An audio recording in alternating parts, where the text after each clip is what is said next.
Hello, everyone.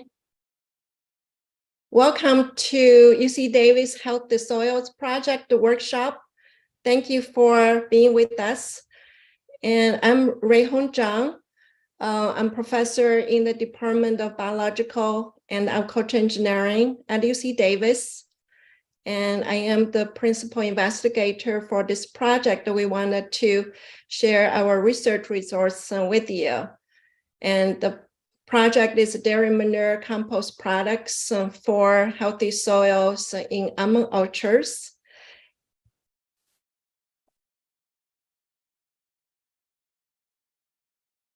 So I would like to welcome you again, and I will introduce the agenda, go over the schedule for this morning.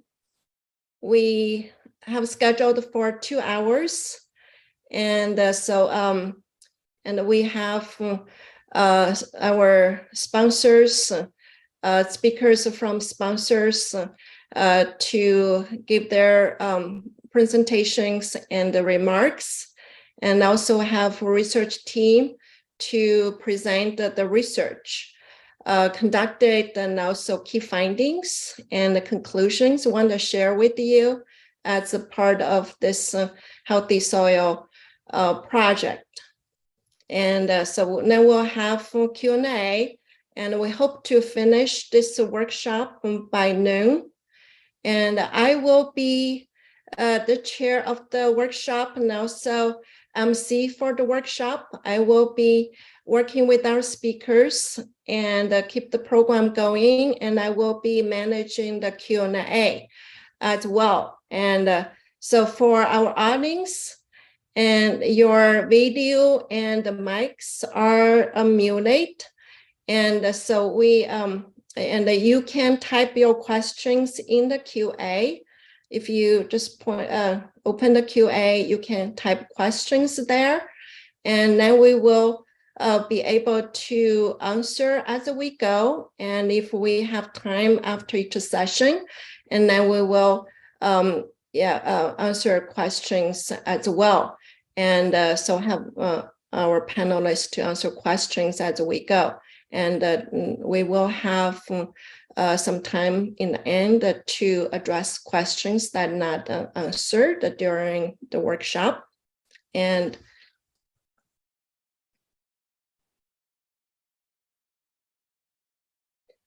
we will be conducting short surveys. One is now, and also one at the end of our workshop. And so the purpose of survey is to find out your interest, and also so that we can provide more information to you after the workshop. And also I would like to get your input, feedback for our workshop and the project, the findings, research results we have shared with you. And so now I wanted to introduce Abdel Hossein, we call Hossein Idalati, and Hossein is a PhD student working with me and as a lead researcher on this project. And so have him to tell us about the survey, and he will be speaker presenting research as well. And so also I wanted to thank Anling Cho, who is a PhD student working with us on this Zoom webinar. And I wanted to thank College Engineering of UC Davis for hosting this webinar. Hossein, please. So if you are on this as an attendee, if you could enter there's a Google form that we've created for the pre-survey. You can either access it using that link that I submitted by the chat, or you could use your smartphone and access it using the QR code. It's 3 to 5 questions. There's several questions that are farmer specific. So if you are not a farmer, just answer not applicable. Thank you.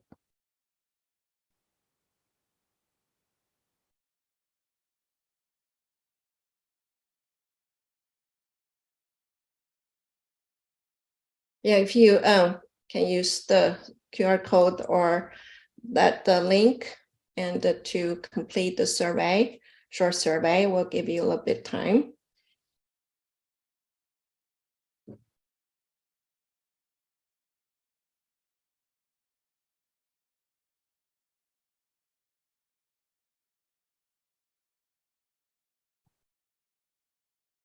Okay, we'll keep our program going. And so the title of our Healthy Soil Project jointly is, well, I will talk about our sponsors. So the title of our project is Production and Application of Compost and Pelletize the Compost Products from Dairy Manure and Almond Woody Biomass and on California almond orchards. This research was jointly funded, sponsored by 3 agencies and California Department of Food and Agriculture, Healthy Soil Program, and the California Dairy Research Foundation, Almond Board of California. And so I wanted to thank them for sponsoring our research and providing funding and support for our research. And so I wanted to introduce the speakers from our funding agency, our sponsors. And these individuals have been working very closely with myself and my research team.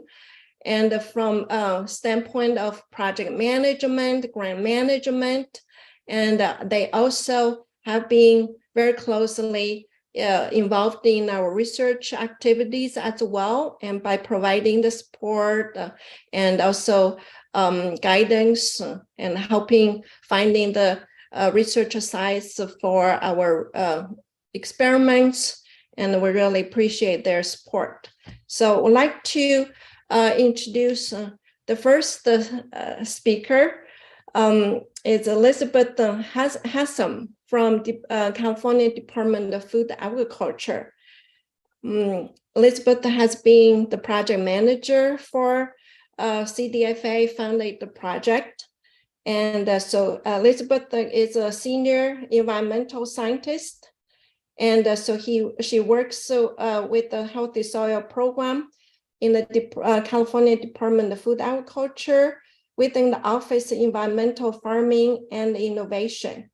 And she has worked for State California for over 7 years on different greenhouse gas emission reduction, habitat restoration grant programs.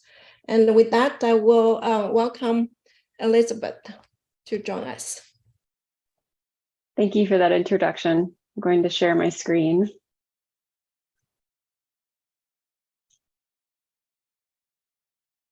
All right, you should be able to see my screen now. So I'm going to be giving a, as introduced, my name is Elizabeth Hessam. I work for the California Department of Food and Agriculture for the Healthy Soils Program, which helps fund the research that we're going to be hearing about today. I'll be giving a brief overview about the program, the grants available for any attendees curious about the Healthy Soils Program itself. So I'll be giving a brief outline of the office that houses the Healthy Soils Program, as well as the program itself, the grants that are available, future solicitations, and then I'll open it up for questions. We also might take questions at the very end after all the sponsors have given their remarks, so we might hold questions till afterwards. So the Healthy Soils Program is under the Office of Environmental Farming and Innovation at CDFA. And this office has a host of different programs that we offer that help incentivize practices that help benefit the environment through innovation, efficient management, and science. And you can see on the slide there's a number of different programs that we have, which include programs that help incentivize water efficiency and alternative manure management, just as an example of a few of them. The Healthy Soils Program itself stems from the California Healthy Soils Initiative, which is a collaboration of a number of different state agencies on this measure. And the program has 3 different types of grants that we offer, 2 which are established and 1 which we're currently developing. The first is our Healthy Soils Incentives Program, which provides financial assistance for implementation of conservation management practices that improve soil health, sequester carbon, and reduce GHG emissions. Our second type of project are the demonstration projects, which we'll be hearing about today. And these type of projects focus more on the research component, data collection, greenhouse gas emission quantification, and there are also outreach component to them. Our third type of grant, our new block grant pilot program, which we're currently developing, is going to have a similar structure to our incentive grants. However, the eligible recipients will disperse grants on behalf of CDFA to eligible farmers and ranchers. And I'll go into that a little bit more in a bit. For our incentive grants, eligible entities are California farmers, ranchers, and federal and California recognized Native American Indian tribes. There's a couple of different requirements for these grants, which you can see listed on the slide, but I want to focus on the fact that these grants are 3-year grant terms, and recipients should be taking soil organic matter tests every year to help show the improvement in the soil during practice implementation. The program funds a number of different practices, as you can see on the slide. This is a breakdown of the Healthy Soils program spanning from 2017 through 2020. And you can see our most popular practices are compost application, cover crop, and hedgerow planting. But we fund a number of different practices, as you can see visible on the slide. All of these practices are based on the Natural Resources Conservation Service Conservation Practice Standards, or CPSs. Through the life of the program so far, not including this most recent funding cycle that we are concluding sending out our awards for which would be the 2021 fiscal year, from 2017 through 2020, we funded a little over 600 of these projects with total greenhouse gas reductions at about 109,000 metric tons of CO2 equivalent benefits, and then covering a total practice implementation acreage of a little over 51,000 acres. For our demonstration grants, you can see the eligible entities listed on the slide, which are different from our incentive grants, which include nonprofit entities, UC cooperative extensions, and RCDs, to name a few. As I mentioned, these grants focus more on research components and collecting GHG emission data for quantification methodology, and there's also an outreach component for these grants. And for the outreach, this requirement is on-farm and online field days that are mandatory throughout the grant term, and reaching out to at least 120 different farmers and ranchers through these events. During the life of the program, we've funded 71 of these demonstration projects with an estimated GHG benefit reduction of about 3,900 metric tons of CO2 equivalent, covering a total practice implementation acreage of a little over 3,000 acres, and having an outreach from the closed out projects to about 1,200 California farmers and ranchers discussing the practices implemented. To touch on our last type of grant, this is the one that's currently under development, as I mentioned, and this is our block grant pilot program. I've listed the eligible entities on the slide, which include nonprofit entities, UCs, CSUs, and RCDs. And these groups would work with what we're terming as the grant beneficiaries, or eligible entities for the incentive grants that we'd be doing these on-farm practices. So grantees for these grants would be working on behalf of CDFA to disperse funds to help implement these on-farm practices. We're currently accepting public comment for this last form of grant that we're developing, and we're accepting comments until the 15th, so that's in a couple of days. You can find the draft request for grant application on the main Healthy Soils webpage. And if you have any comments you'd like to submit for us to review, I've included the email address there on the slide. That is the main Healthy Soils program email address that we check. Moving on for future solicitations for the program, we're anticipating for this coming year that we'll start out first with our block pilot grant program in mid to early 2023. Our demonstration program, we're anticipating to release our solicitation in mid-2023, and then following with our incentives program in potentially late 2023. Thank you. And that was a brief overview of the program. Either I'll take questions now or after the other sponsor comments. Thank you.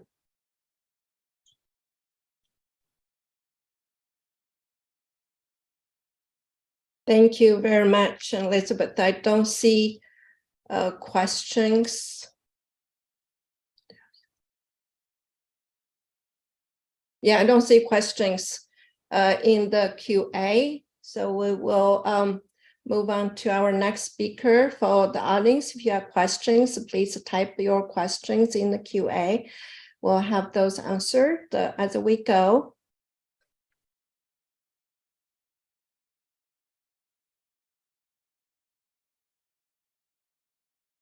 Well, thank you, Elizabeth, again, and thanks for your support for our project.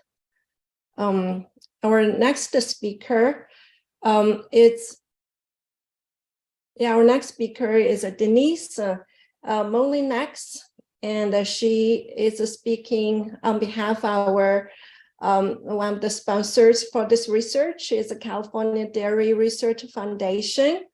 And Denise is Executive Director for California Dairy Research Foundation. And she also serves as Assistant Director of the California Dairy Quality Assurance Program. And she has many years of experience in leading on-farm change, has worked in both academia and the private sectors worked very closely with the dairy industry. And as again, also Denise has been working with us very closely on this research for the Healthy Soil Project. Denise, please.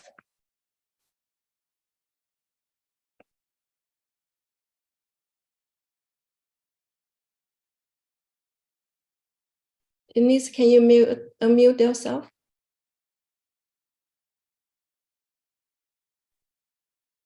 My apologies, rookie maneuver. Good morning, everyone. I'm very pleased to be here and I really appreciate the kind introduction. As Dr. Zhang mentioned, my name is Denise Molinex, and I'm the Executive Director for the California Dairy Research Foundation. A little bit of background on the California Dairy Research Foundation, or CDRF. We were created by the dairy industry to fund and research scientific education programs to really support a sustainable and innovative California dairy industry. We fund research and scientific education programs in 5 key areas, those being environmental management, human health and nutrition, social responsibility, capability building, and product innovation. We are primarily funded by dairy producer dollars through the California Milk Advisory Board, but we also seek to leverage our funding to the greatest extent possible, specifically by co-funding projects. So projects like this one that we're going to be speaking about today. We're very pleased to be part of this project, looking at the production of products from dairy manure and almond woody biomass. We're very interested in supporting the development of products specifically from dairy manure, really as we see them as win-win products. Obviously, providing very useful soil amendment / fertilizer products at a very reasonable cost for our fellow ag producers, while really enabling the dairy industry to increase their exports of manure off farm and improving their whole farm nutrient balance. So this project is especially interesting because it is partnering with CDFA and the almond industry, and will also benefit the almond industry in utilizing its woody biomass. And also developing these pellet products, which we see as very useful products. They're very transportable, easy to apply, and hopefully will fit very well for other ag users in the utilization of these products. And finally, we also are interested in documenting the benefits of these products, so all of us can take advantage of that. We're really excited that the team is now at the point, they've been researching for several years now, and they're now at the point where they're going to be presenting final results rather, and findings out to stakeholders. And we really look forward to stakeholders and taking this information and putting it into practice in their own facilities and their own processes. So with that, I'll hand it over to Dr. Zhang and the next speaker. Thank you for having us. Thank you very much, Denise. Okay, we'll move on to our next speaker, Guangwei Huang.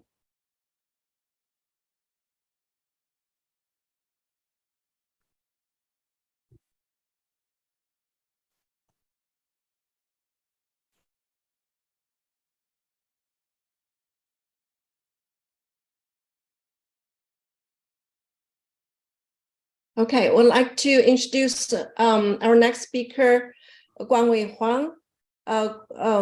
Guangwei is going to speak on behalf of Almond Board of California, and Guangwei is Associate Director of Food Research and Technology for Almond Board of California, and he manages directs research in almond quality, safety, and processing technology, co-product utilization, harvesting technology, and other programs. And he conducts trade education events and the food professional outreach activities. Guangwei has been very strong supporter of our research. Thank you, Guangwei. And we'll stop share. I'll have you to speak. Okay. Thank you, Dr. Zhang, for your introduction and invitation to make a few remarks. Good morning. This is Guangwei Huang from Almond Board of California. I joined Almond Board in 2001 and started to oversee our research in the food safety, established a mandatory pasteurization program, and start research in almond quality, and almond applications. Recently, we start our research in the biomass upcycling exploration. So first of all, I probably, instead of introduce about our industry, I probably want to, please allow me to offer our gratitude and congratulations to you and then the research team for completing the project during COVID. Almond Board California is very pleased to be part of this project, co-funding additional research with California Dairy Research Foundation to this multiple year CDFA Health Soil Project. And Almond Board is just the trade organization representing all like 7,600 growers and over 100 processors. There is the holler between handler and growers that they are not our member, but they indirectly involved, because they're either growers or handlers. So they are one accumulated the one of several biomass, the whole shell and the sticks used in this project. So the team made a compost product from almond woody biomass with dairy manure, utilizing woody material as a carrier to retain minerals and nutrients from manure. Then apply the compost to the almond orchards as a soil amendment. This really created a solution to deal with the bio-agri waste for local laboring dairy and then almond farmers. The project used almond sticks as a woody carrier. The sticks are the biomass generated from harvesting, then accumulated at the hauling shelling facilities. The sticks roughly account for 2% of a fuel run weight, varying with the orchard ages and pruning practices. At 100 pounds of fuel run will produce 25 pounds of kernels. So the ratio of a stick is about 8% of a kernel weight. From the 2.6 billion pounds of almond production as a projected for this crop year, the industry will have over 100,000 tons of sticks accumulated at the various holler-sholler sites. So the project used and focus on almond sticks as offers some great solution. So there's not many options for disposal of sticks, as the open burning is being banned. Finding a good economical, sustainable outlet is critical and urgent for the industry.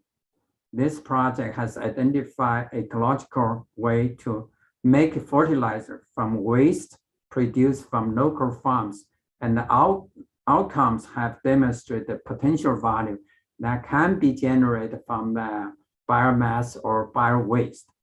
Besides the sticks, I want to try to extrapolate a little bit. Besides the sticks, the almond industry also generates other woody biomass, including old tree removals from replanting orchards and prunings from and attrition trees from the producing orchards and the shells from the Holland-Schalling process. So our industry needs more outlets to handle all this type of woody biomass. Industry relies on whole orchard recycling and feedstock to cogen plant to deal with the tree removals. And thanks to the CDFA as one of the agencies, offer an incentive for whole orchard recycling. So that really help us dealing with those big chunk of woody biomass generated by industry. So that we need more alternative ways to handle prunings, attrition trees, because the open burning been banned.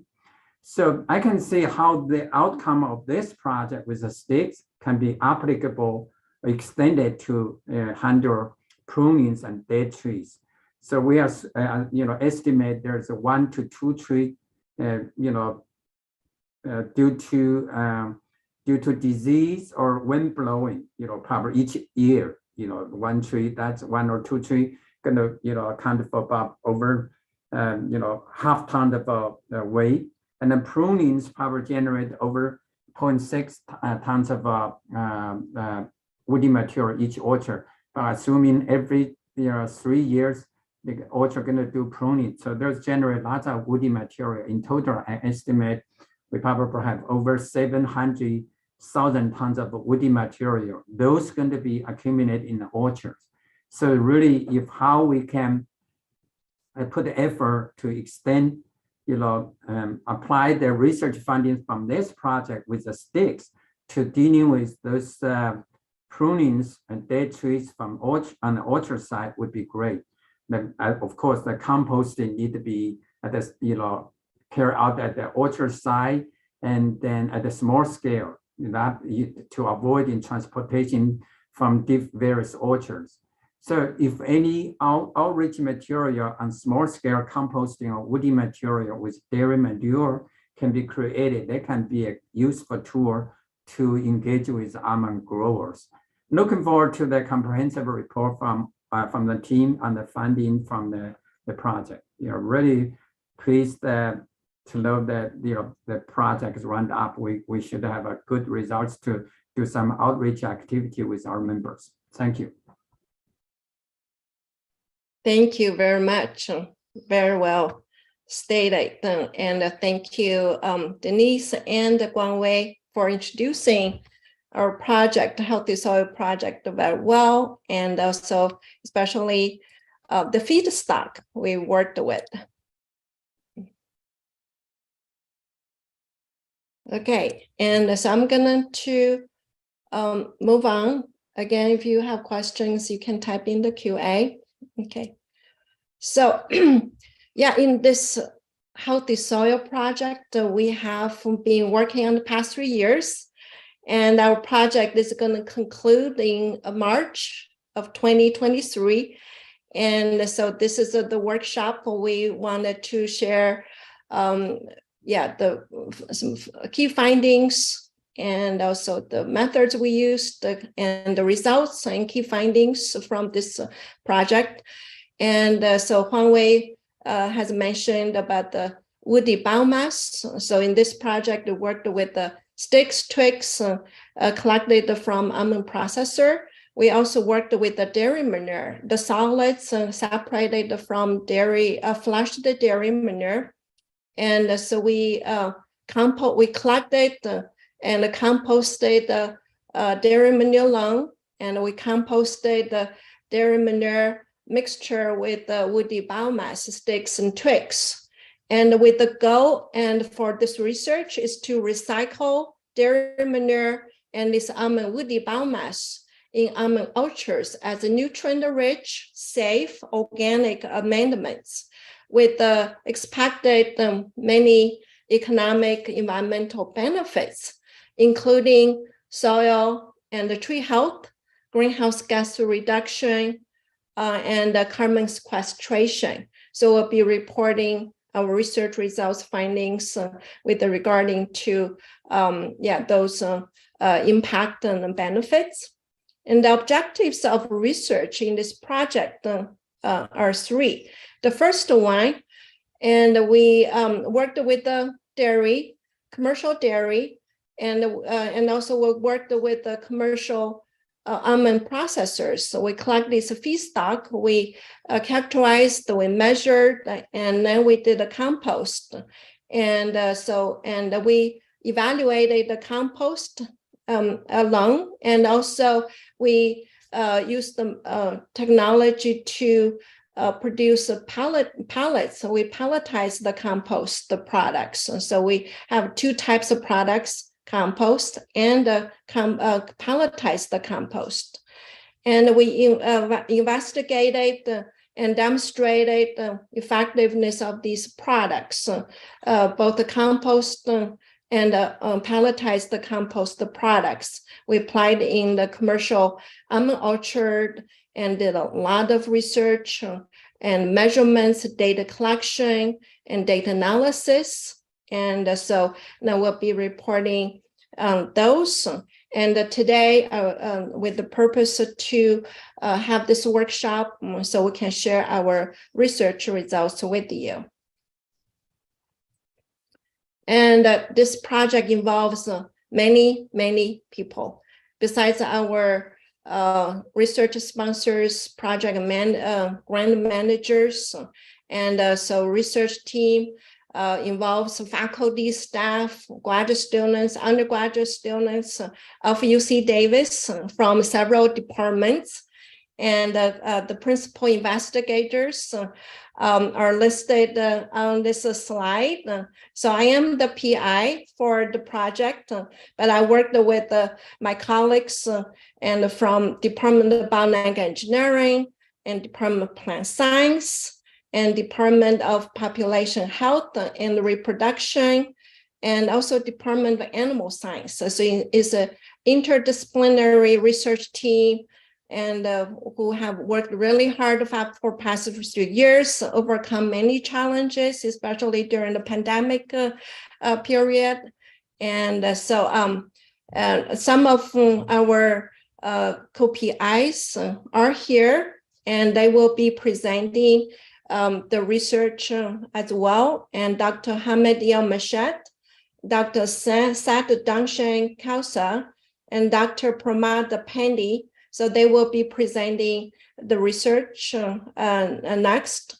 And also wanted to thank Professor Patrick Brown, Professor Frank Mitterluner for working with us very closely. And also there are many researchers, and including Hossein Dalati, PhD student you just met, and he has been the lead researcher for this project, and worked with Alan Cho, PhD student. He's running the Zoom today, and also Dr. Yika Chen, Dr. Tyler Barzi, and they are joining us here as well. And besides the research team, we have got a lot of support and also work with advice and on the ground working with us from 2 farms. And one's a dairy farm, the other is an almond farm.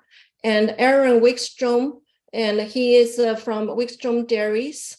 And Aaron has worked with us very closely on his dairy in terms of manure, and we did biomass composting, pelletization. Aaron was originally planning to give his remarks and talk today, but he couldn't join us this morning.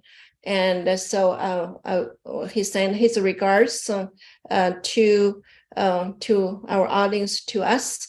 And also JD Van Ruler, he is the grower, almond grower, who very kindly provided his orchards for us to do research, do experiment in his orchard.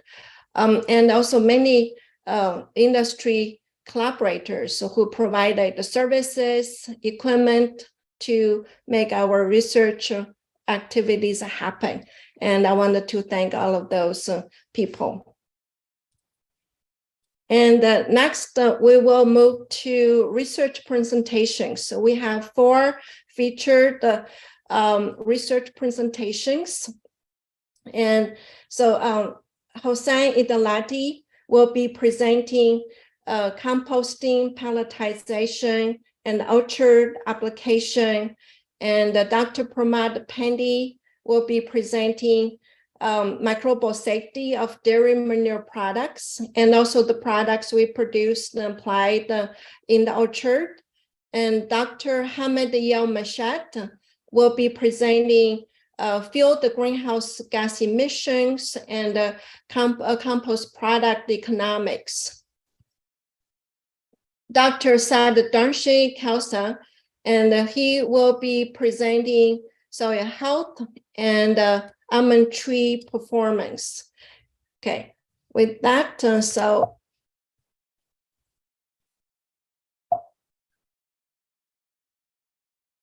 okay, so I wanted to introduce Hossein. Okay, Hossein is currently PhD student and planning to graduate very soon. And Hossein's research has been agricultural byproduct utilization, bioresource utilization. He has participated in a lot of several projects. This is one of the projects under his wing. And Hossein, please. Thank you for the introduction, Professor Strong. Yeah, so I will kick off the research presentations. And briefly, one of the main goals of this project was to take dairy manure and almond sticks and twigs and to produce biofertilizer products that could then be applied safely into almond orchards.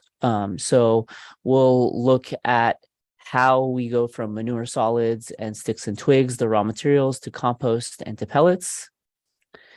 And I just wanted to give a quick sneak peek of what these products look like. You'll see throughout the presentation references to MC, MSC, PMC, and PMSC. You can see what those abbreviations stand for. MC is manure compost, MSC is manure stick compost, PMC is the pelletized manure compost, and PMSC is the pelletized manure stick compost. So this table here gives you an idea of the composition. We'll talk about it a little bit more later. But aside from producing and applying these products, we did some field measurements. We looked at the physical chemical properties of the soil. We looked at pathogens. We tested the products themselves for pathogens. We looked at the soil. We looked at the almonds at harvest to see if there were any pathogens. We did some analysis of the tree and almond health, looking at tree circumference. We did some leaf analysis. We looked at almond yields, and again, pathogen analysis. And there's some experiments that we did that looked at emissions from the soil after application of these products. Again, the goal of this project was to recycle dairy manure and almond orchards as a nutrient-rich, safe organic matter amendment. while sequestering carbon and providing economical and sustainable benefits to the soil, crop, and environment.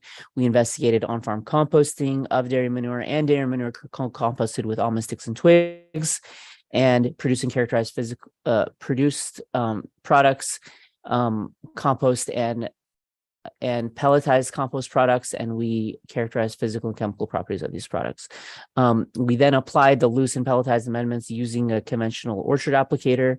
We studied the effects of these amendments on the soil and the trees as it relates to carbon sequestration, soil properties, pathogens, greenhouse gas emissions, tree health, almond yield, consumer safety, and we conducted some economic analysis of the products.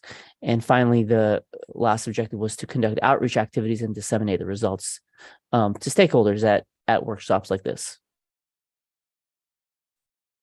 So this is probably not new information to many of you. The dairy industry represents the #1 commodity in the state in terms of agricultural output, with $6.4 billion in receipts.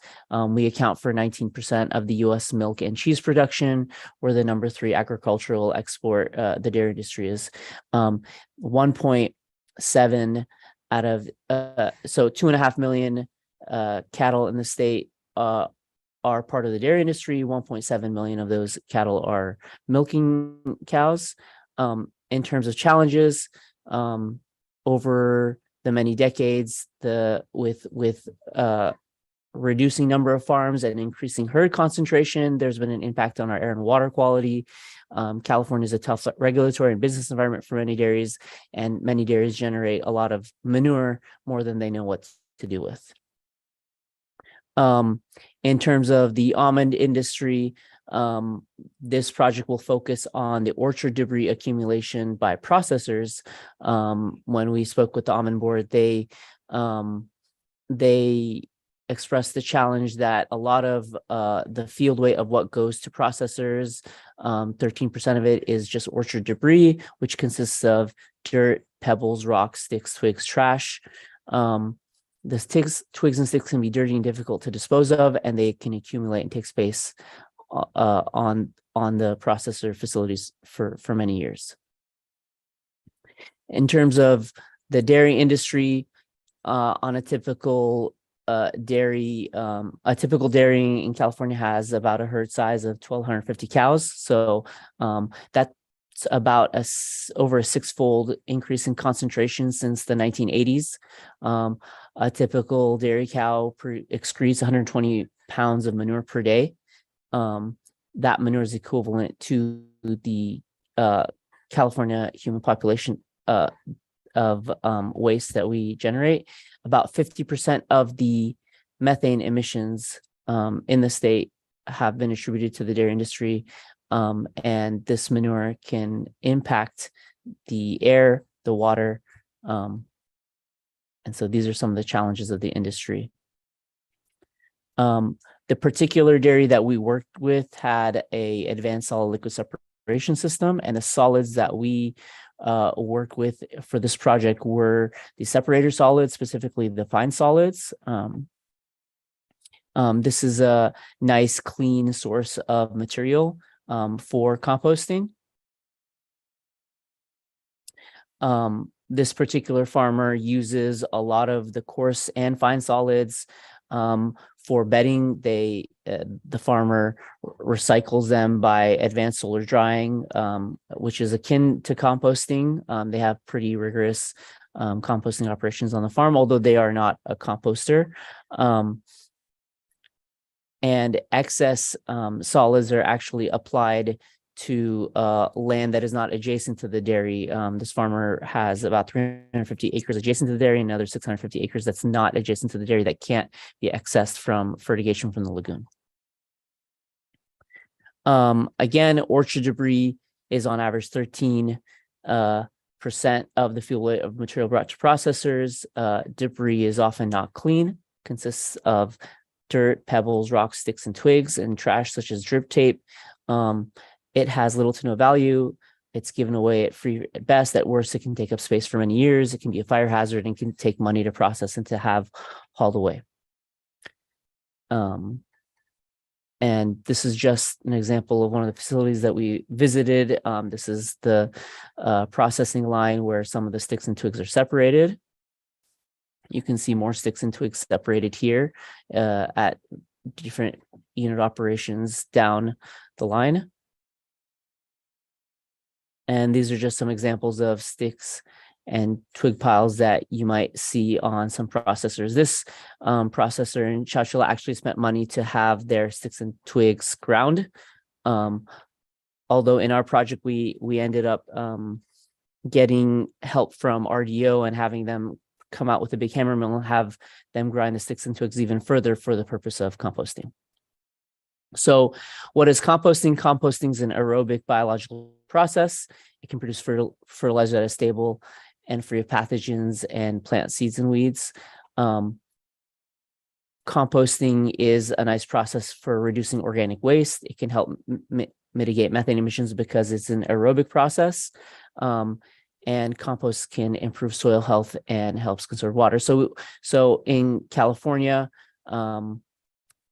if you think about the relationship between almonds and dairies, there's already been a longstanding relationship. A lot of dairies already use hulls and shells for bedding, hulls for feed.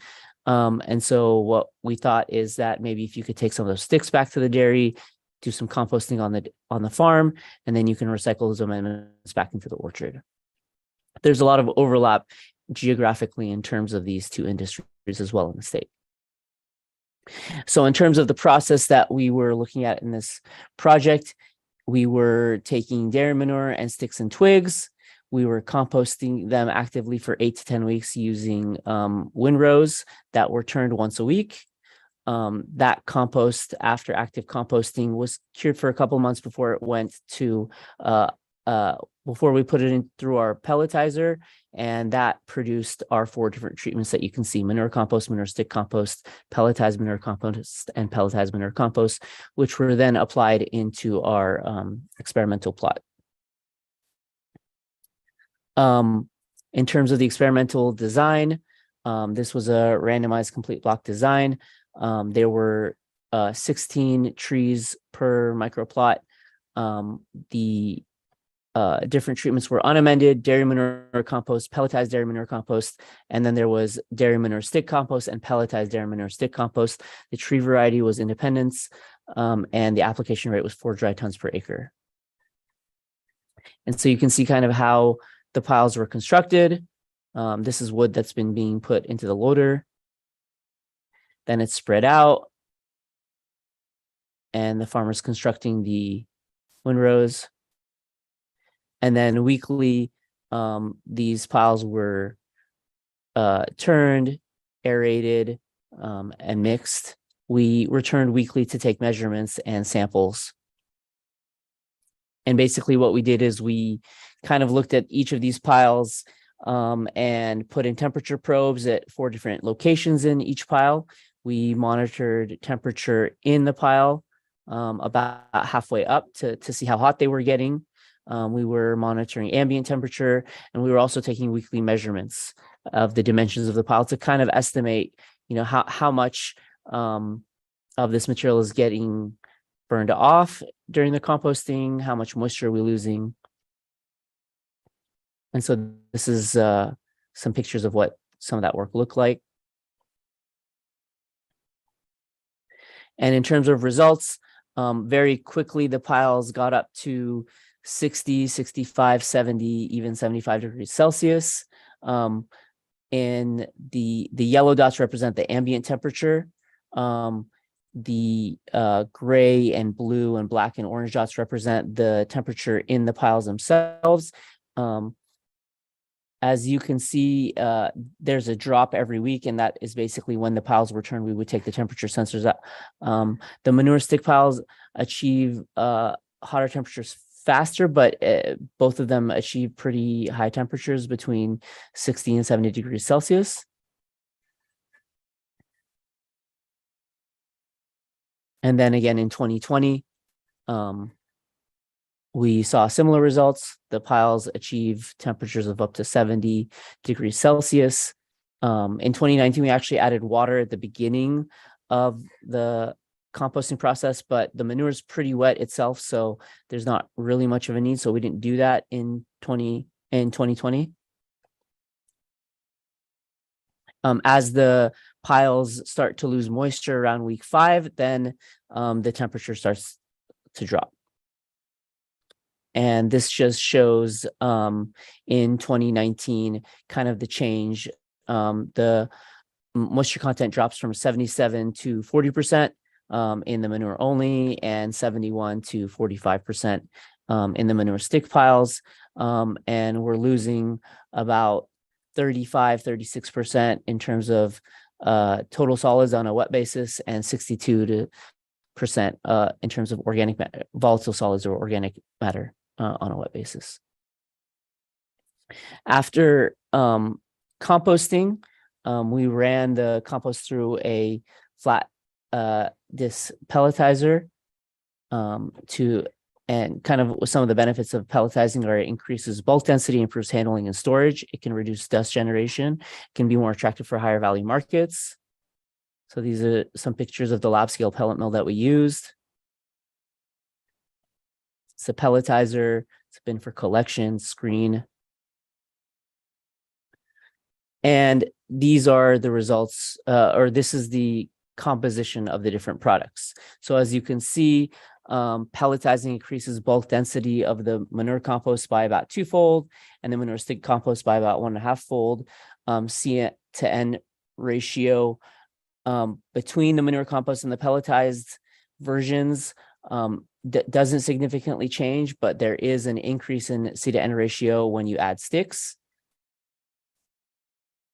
And you can see the NPK of the manure compost, pelletized manure compost, and the manure stick, pelletized manure stick compost. So at the rate of 4 dry tons per acre, we were adding 100 pounds of nitrogen, 28 pounds of phosphorus, and 72 pounds of potassium for the manure compost and pelletized manure compost. And we're adding 84, 18, and 60 for the stick equivalents.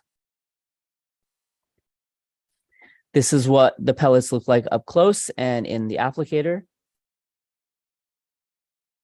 And this is just the calibration test that we were doing, but you can see how the pellets flow out of the applicator.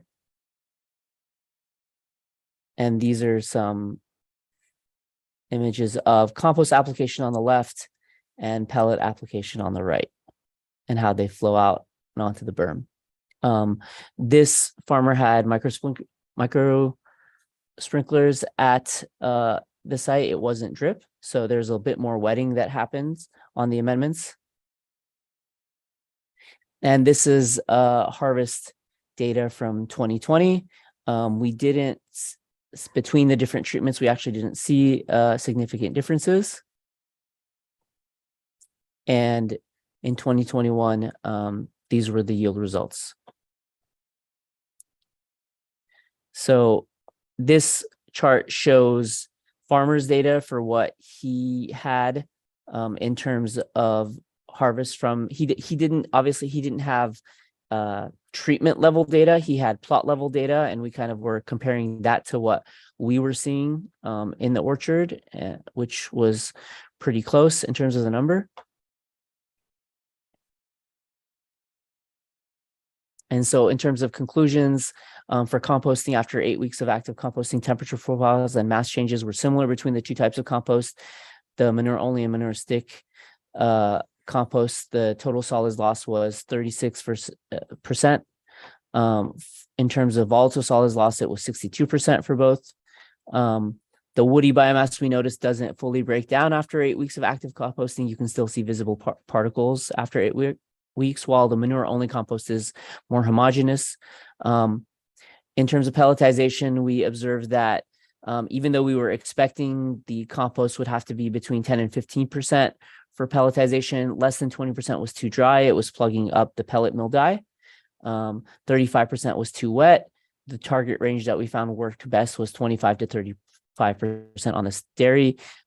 We think that the higher levels of sand in the manure to be the reason for the elevated moisture required for pelletization. The nice thing about having higher moisture for pelletization means that you don't need as much time for drying after composting to be able to pelletize. We did notice that manure compost, the uncomposted sticks and twigs were a bit harder on the pellet mill roller and die. So one thing that might need to be considered is separating out and screening out those larger particles and reintegrating them back into compost piles, or milling the compost prior to pelletization. In terms of application, the higher bulk density means that more pellets can be loaded into an applicator at a given time. And we were successfully able to apply both the compost and the pellets without issues in the orchard. We did not see differences in terms of yield in 2020 or 2021 between treatments. And just wanted to acknowledge our project sponsors, collaborators, and that covers it for my part of the presentation. Thank you.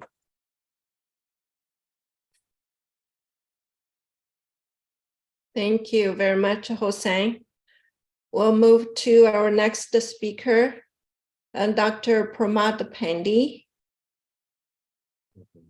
Thank you. Thank you, Dr. Zhang. Okay, do you want to bring out your slide? Yes. Okay, so we'll go ahead and introduce Dr. Pandey.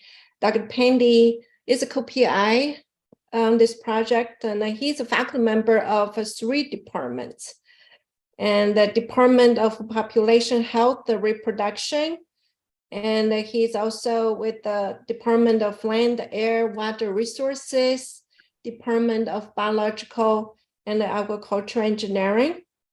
And his research focus has been controlling microbial pollution in water, wastewater. And so he worked with us on microbial safety pathogen analysis of our dairy manure and woody biomass compost products. Thank you. Thank you, Dr. Zhang, for introducing me. And also, I appreciate you involved me in this project to contribute in terms of evaluating the pathogen and microbial pathogen quality of the product, soil and almonds. A little bit introduction about myself. I don't know if you can, the slide is moving? I cannot see that slide is moving in the presentation. Pramod, we do see slide. Can you make it into presentation mode? Yes. Yes. And is it moving? It's a small. It's moving, but it's a small screen. I don't know how to move the slides because I'm moving in my presentation mode, but it seems at your end, it is not moving. It moves. So it does go to next slides. Just go ahead to present. Yeah. Did it move? Yes, it does. Okay. So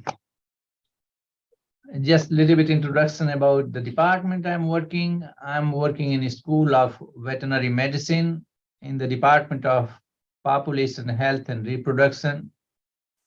My expertise is animal waste management, basically microbial safety of animal waste, water quality. So we have a very nice setup here. The hospitals can treat the small animal as well as large animals. A very interdisciplinary department. People are working on water quality, compost, animal carcasses, and soil amendments. My research interest is basically on microbial contamination in animal waste. And animal waste could be animal carcasses, manure, poultry litter, wet manure, dry manure, or lagoons, or liquid solid separator system. Coming back to the project, my contribution to this project was basically testing pathogens in products, soil and almond samples.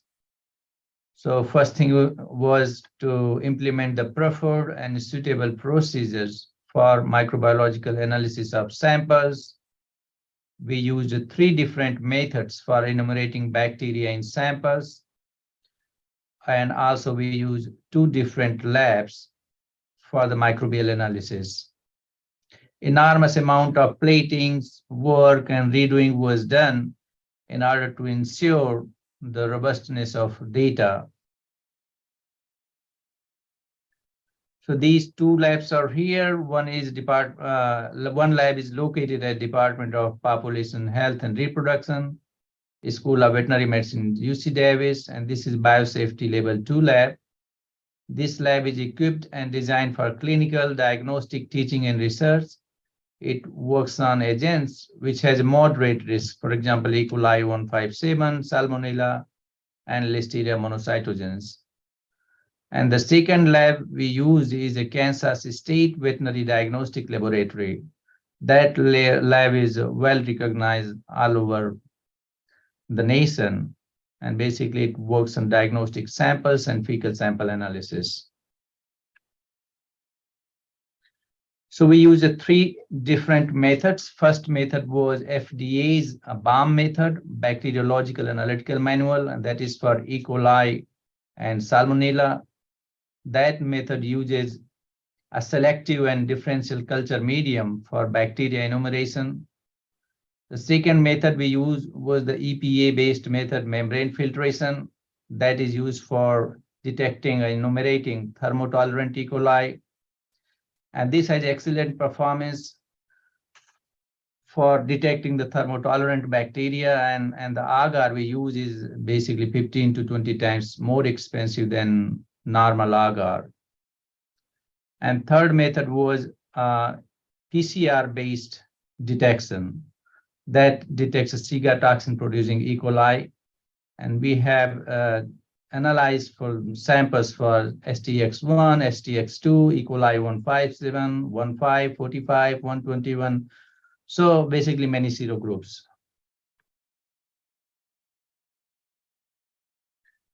Type of samples, so this is the graph already Hussain presented. So we have 3 different types of samples.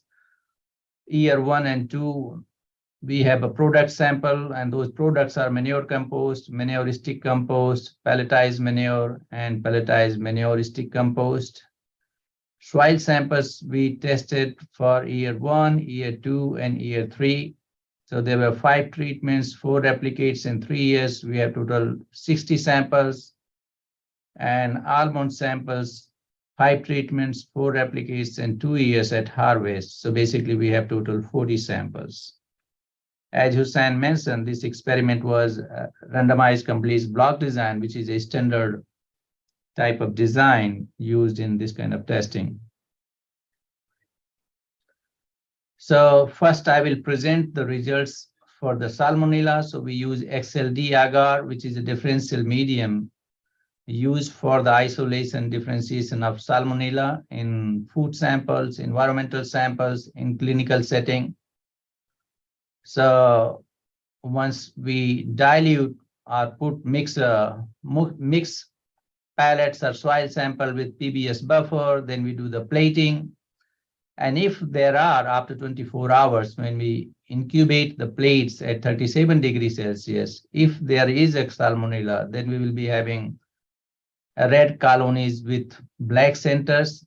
If those colonies exist, then we say that there is a Salmonella in the samples. So we use the same method for soil, product, and almond samples. And you can see in the bottom that these kind of plates we got after the incubation. None of these plates were with black center colonies.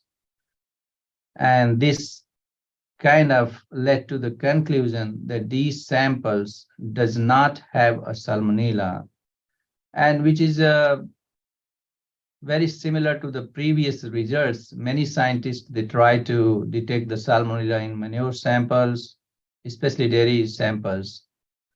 And most of them, they concluded that Salmonella may not be a big issue in a dairy product because there's not much growth, there's not much Salmonella detection.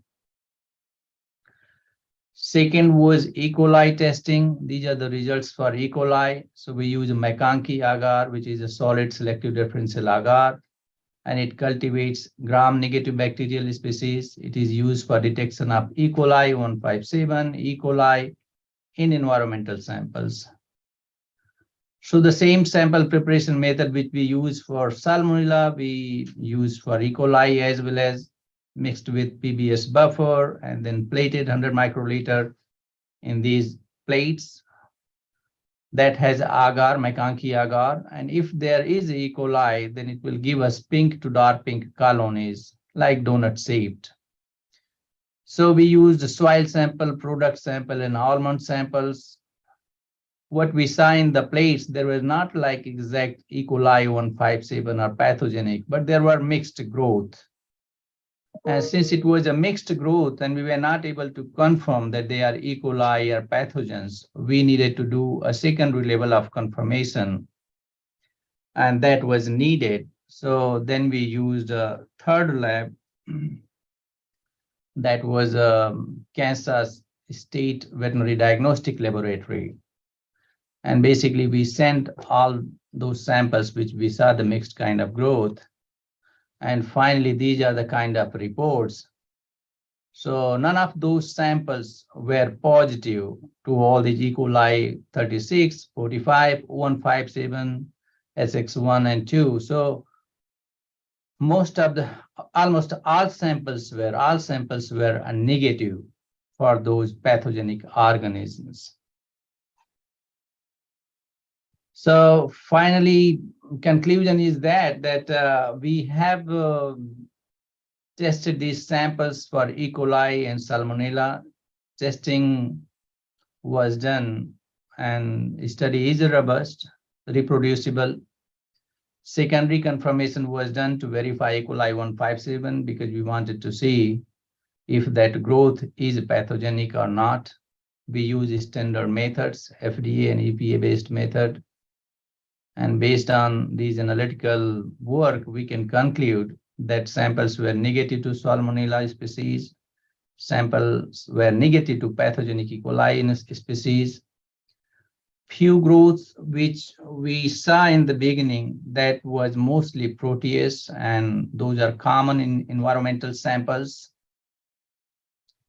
And if you want to get rid of those kind of growth, then certainly you need to do sterilization. And that is beyond the scope of this project.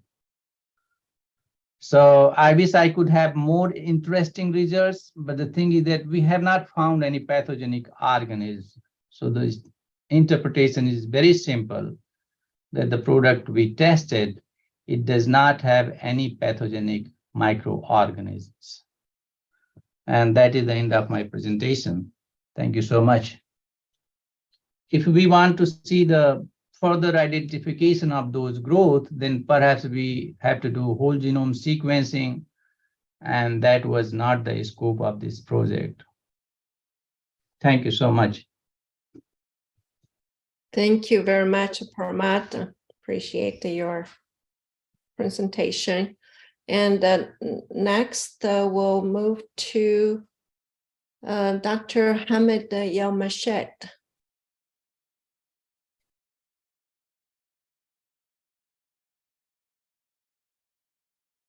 Parmat, can you stop sharing? Okay. Okay, so we have Hamid's presentation up. Okay, great. So Dr. Hamid Yelmashed is a staff research associate in the Department of Biological and Agricultural Engineering.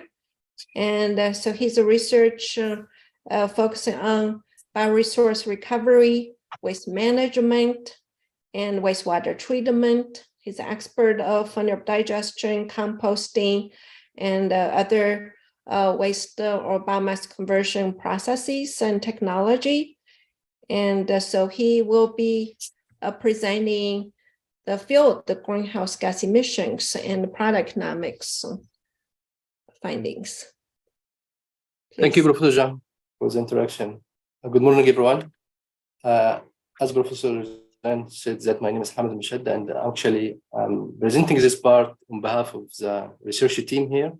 It's not only my work, but actually this is a team effort.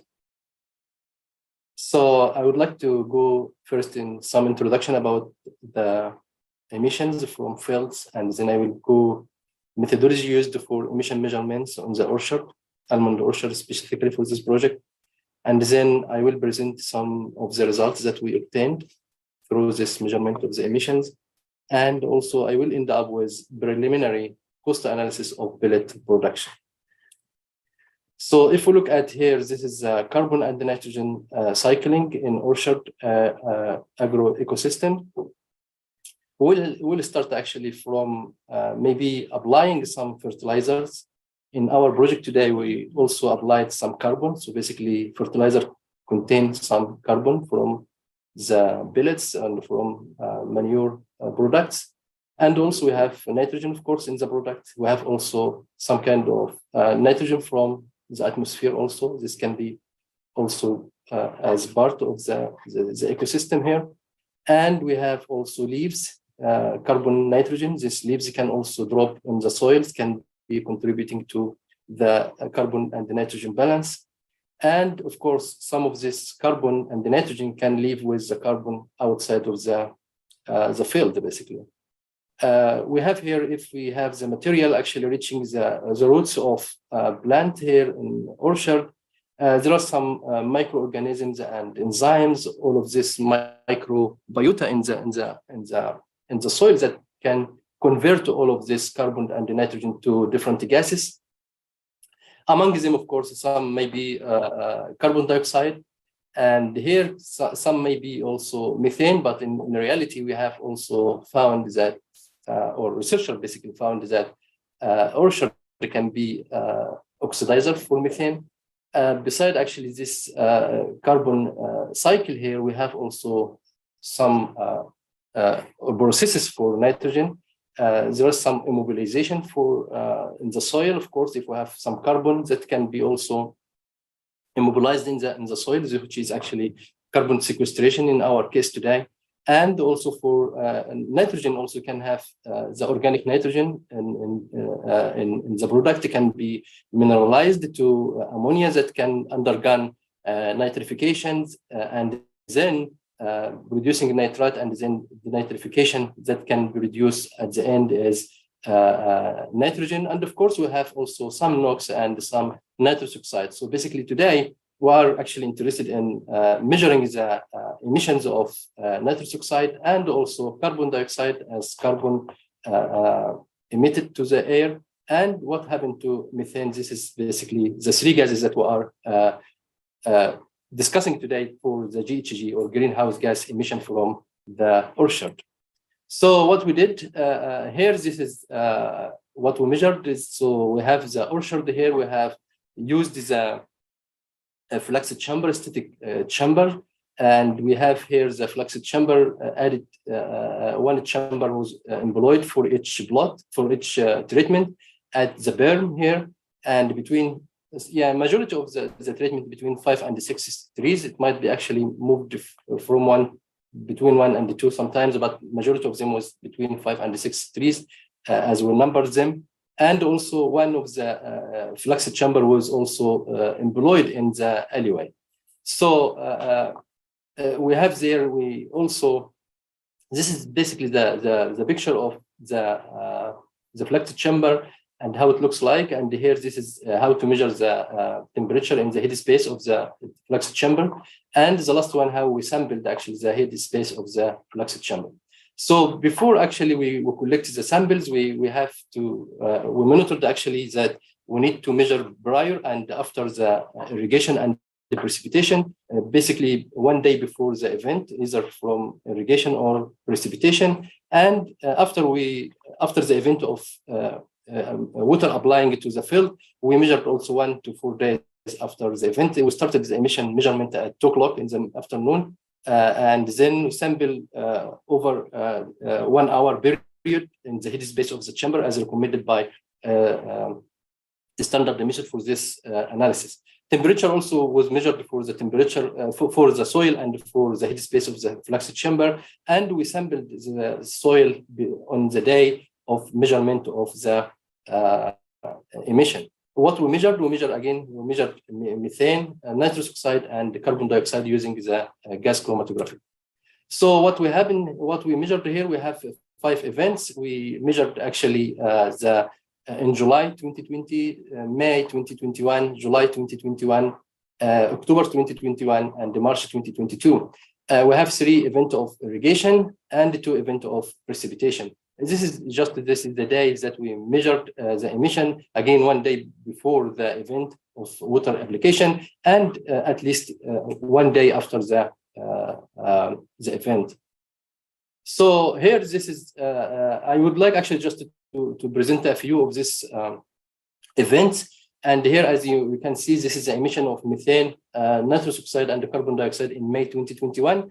As you can see here, that we have some flow chart here. The top one is the relation of nitrous oxide on the day before irrigation and the day after irrigation. The second chart is give the methane also day before irrigation and the day after irrigation. And the lower one is carbon dioxide, the same period of time.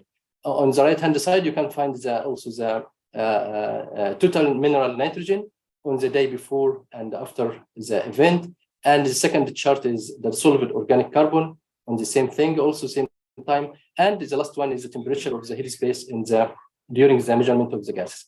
So I would like actually to generalize actually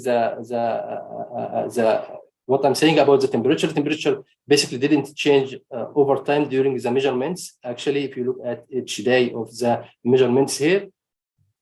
And back to this nitrous oxide, if you look at this chart here in the top left, you will find actually that pre-irrigation here, there is no emission. There was very little amount of emissions. However, after the emission, there was some emission of nitrous oxide, and there was some significant difference maybe between the alleyway and the manure compost and the manure sticks, which is good. This means that there is no emission from this treatment in terms of nitrous oxide.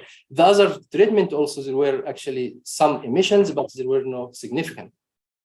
For methane, there is actually majority of the treatment here were actually sinking methane. So basically the flux was negative, which is also complying with what literature said, more or less. Maybe a few actually, or a small amount of emission for the alleyway here, but generally we can say there is no positive flux of methane emission here. Again, here, this is, if we look at pre and post irrigation, we can find that irrigation actually increased the emission of nitrous oxide and carbon dioxide as well. So again, this may be also the same thing, also the same trend is here, maybe more or less. The same chart also are arranged similar to what I just said in the previous slide. And here, this is the pre-irrigation, no significant differences in the emission of nitrous oxide and carbon dioxide were determined here and here also. There is no significant, or actually the emission was really low. And also post irrigation, there was no significant difference in the emission of nitrous oxide between the treatment and the control, which is a good thing also. Even after 1 day or even after 4 days, there was little actually differences there. A higher emission of nitrous oxide was also determined after the irrigation, especially for carbon dioxide here in the lower chart. And here, maybe actually if you compare between each treatment here, there is, yes, similar or even a little bit higher for nitrous oxide. Again, for methane, the same story is that there were not actually methane sinks there. For the March 2022, the same thing actually here, also the same arrangement for the chart that we have also nitrous oxide on the left here. And the most interesting part here is that most of the treatment had nitrous oxide sink, which is interesting actually to note. Except maybe the pelletized manure compost. There was some positive here, but generally we can say that most of the treatment had net nitrous oxide. This is actually can happen. This has been reported in the literature, especially if we have lower mineral nitrogen. So basically, if we look at this chart on the right-hand side here, we have this maybe is one of the lowest mineral nitrogen that we measured among all the events that we monitored there. So basically, this may be the reason, or also it can be also because of the higher moisture content of the soils. This also it's actually complying with the literature under this kind of condition, but it's still actually interesting to have more data to confirm this for future research. The treatment also for methane, the same trend is that the treatment and the control were net methane sinks, means that there is no positive emission of methane for all treatment and from the alleyway and the control. This is also the same conclusion for emission for pre and post precipitation. No significant difference in the emission for carbon dioxide. Probably also it can do with the precipitation event. The next part that I'm going to present today is the cost analysis of the pellet production. Here this is just very preliminary data that we calculated, and here this before going to the economic part. This is on the right hand side here you can find the hammer mills. This is CME, this Colorado company that sells this kind of hammer mills, and this also the same companies sell the pellet mills. This systems we have another project for the dairy that we are working with, and they put this as pilot scale system, and this system we used as input for our model today. This is in this bucket, and this in hand here. This is the pellets that we hope this project will produce similar pellets that we produced in the pilot scale for this project that presented by Hussein in the beginning of this presentation. So what we did for cost analysis, we have capital costs, including the equipment, the building, and the installation cost. And based on the capital cost, we calculated the annualized capital cost, how much money is attributed to the capital cost every year. And we did also the operational cost, that including the labor, electricity, and the maintenance. And again, this is just we used for the labor, we used the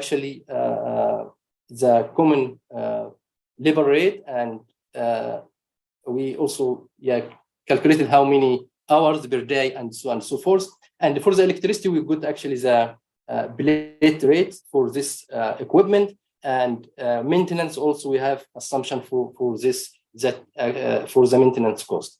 Again, for the daily operation time, this we assume that this system can go for a small farm or maybe for large farm like what we have in the other projects that both this system means that the system can work for 24 hours.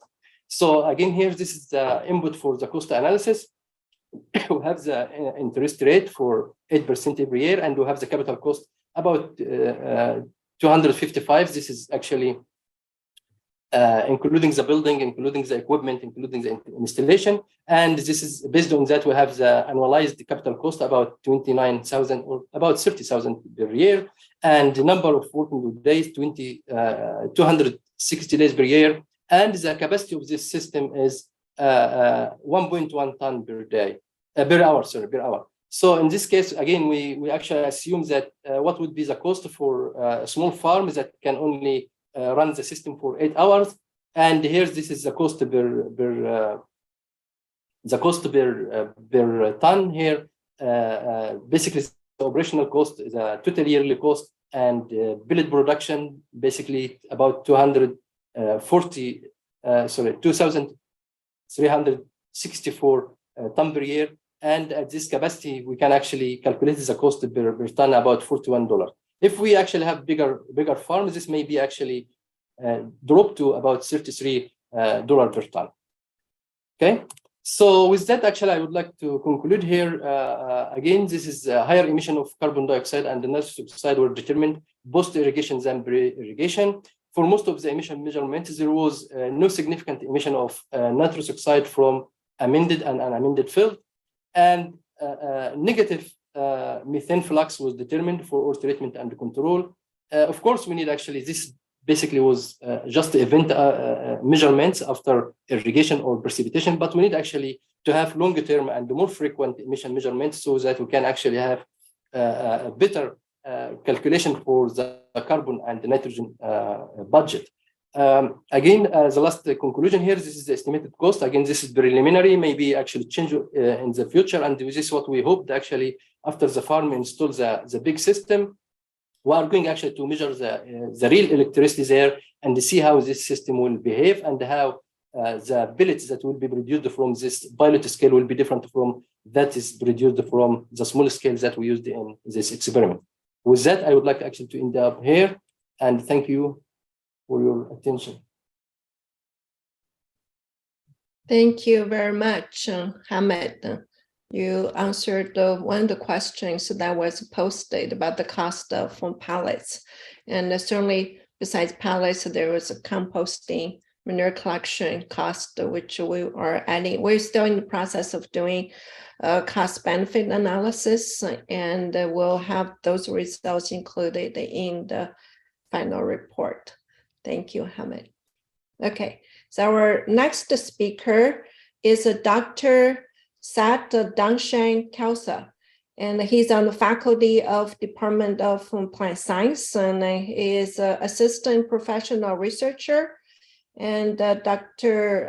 Khalsa's research focusing on nutrient cycling management in tree crops, integrating plant, soil, social sciences.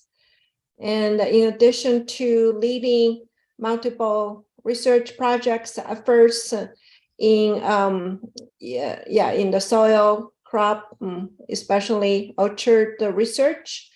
And so he is also project leader on a statewide effort to training certified crop advisors in the specialization of nitrogen management.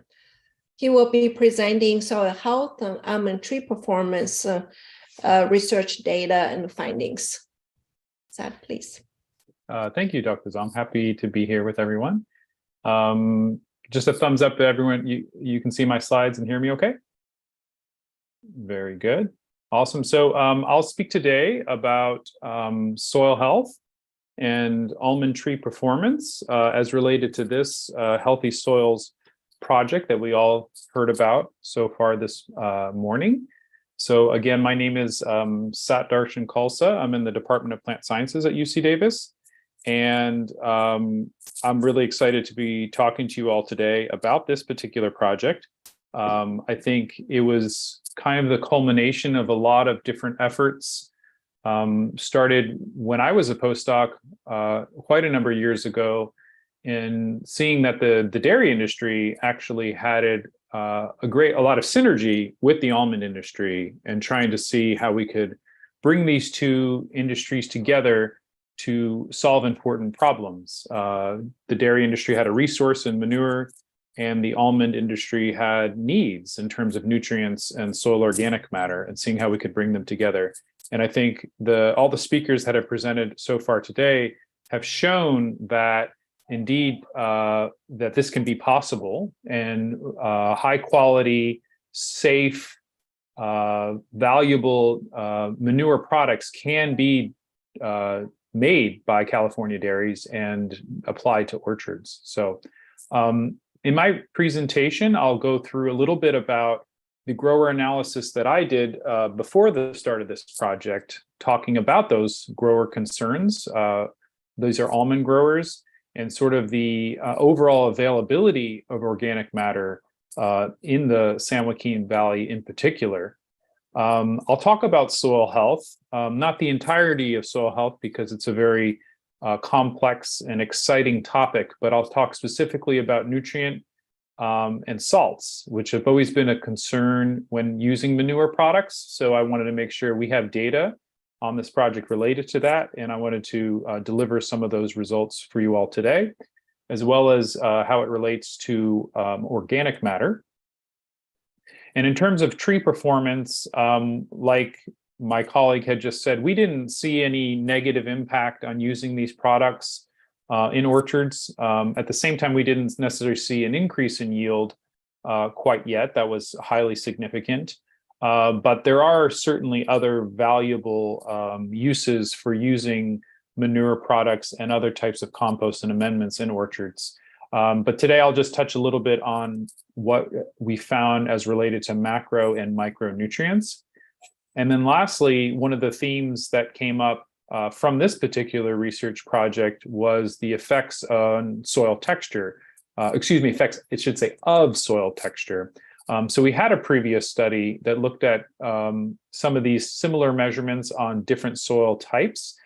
This study was ongoing before we actually even selected the site. And some of the results we see here actually match with what we found in that published research paper. So there's some sort of opportunities to examine our work at a wider scale. But I'll start by talking about briefly about the concept of barriers to adoption. Typically, if there's a really great idea or a great opportunity in agriculture, there are certain barriers that need to be overcome beyond just the technical barriers of what to apply, how much to apply, et cetera, but really trying to understand the user, in this case, the almond grower, in terms of what they perceive as concerns with a new practice. So we asked this particular question back in 2015 and published in this paper, myself and Dr. Brown. And what we found when we asked almond growers about using different types of amendments like manure, that food safety was the #1 priority. That makes a lot of sense, as almonds are, though there are kill steps for pathogens and pasteurization and that kind of thing, the idea that an almond grower's yield would be rejected by someone and they wouldn't get paid because of finding a pathogen was a real concern and fear. And thus understanding that barrier was really important. I think my colleagues who have presented already really showed that actually we can produce a food safe, quality manure product. And we addressed that priority most comprehensively in this project out of any other projects that I've worked with. So I think that gives, in my view, should give confidence to the almond industry that there are safe products that can be made by the California dairy industry or partnerships with the California dairy industry. After food safety, though, if we dug a little deeper, we saw that people who did not use amendments were more concerned about cost than people who did use amendments. And people who did use amendments in our survey, which was the comparison of in this figure of users and non-users, we're more concerned about nutrients, how the nutrients are available. So that's kind of what we'll dig in a little bit more in terms of nutrients today in my talk. In the same study, we actually asked about accessibility. Often we find that the costs of many amendments are typically related to transport, believe it or not. And probably many people on this workshop are aware of that. Often you can get good quality amendments, but the biggest cost you're going to pay is in transporting them to your farm. So we asked the question about accessibility, and we found that obviously this project has shown that manure, like we did in this study, showed that manure is a huge opportunity, not only because it's accessible, because it's abundant, in particular in the San Joaquin Valley. So this was sort of a real eye-opener to say, this material is here, it's accessible, and what we did is follow it up with this work to show that it can be made food safe, in a food safe way, and in quality way. So thus the partnership with the dairy industry and the almond industry with this project. So I want to dig into some of the results that we found for this particular work. The first is around soil health. We saw elevated cation exchange capacity after 2 years, and that's the figure that you see there on the top. So from when we applied after 1 year, there were kind of no big differences, as you can see here. But after the second year, we start to see some increases in the different treatments that you've heard about already compared to an unamended control.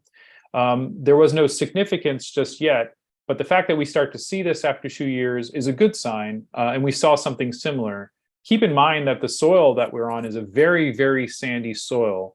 And indeed, this research supports other research that sandy soils are actually going to take longer to change their soil properties when amended compared to a more loamy soil. That makes a lot of sense because often organic matter kind of needs to associate with other finer particles and textures within soil in order to sort of see a change in soil physical and chemical properties.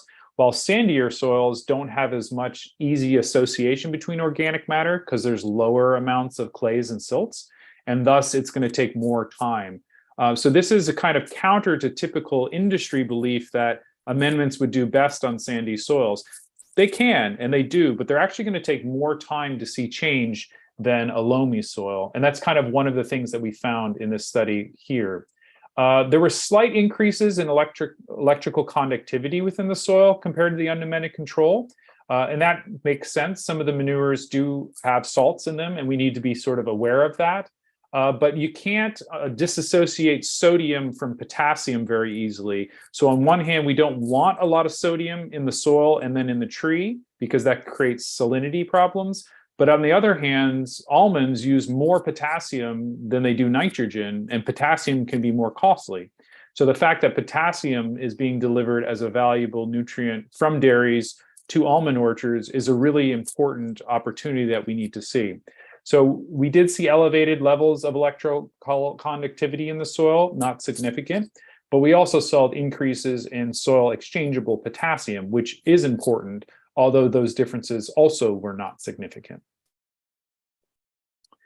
This is just a typical pattern, another picture that I've had to show the very clear application of manure on top of the soil, and really keeping in mind that we have zones within orchards where we can do different soil health practices. So while we want to get the most value from our compost by applying on the berm, that does open up the alleyway to do other types of practices like planting cover crops, for example. But also what we saw in these sandy soils is we saw increases in total carbon over both the years and total nitrogen, as we would expect, compared to the unamended control. However, again, these differences were not significantly different.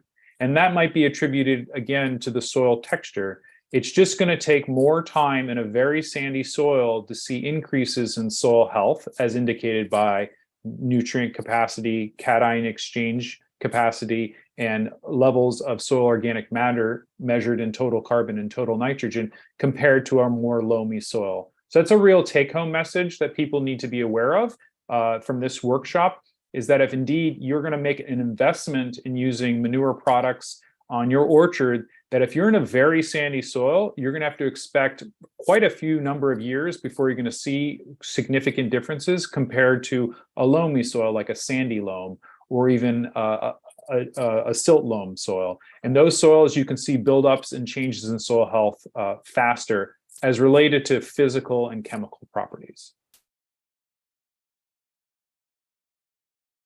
When we look at tree performance, again, I'm going to be talking mainly about nutrients. When we looked at the macronutrients of nitrogen, phosphorus, and potassium, we did not see any change compared to the unamended control.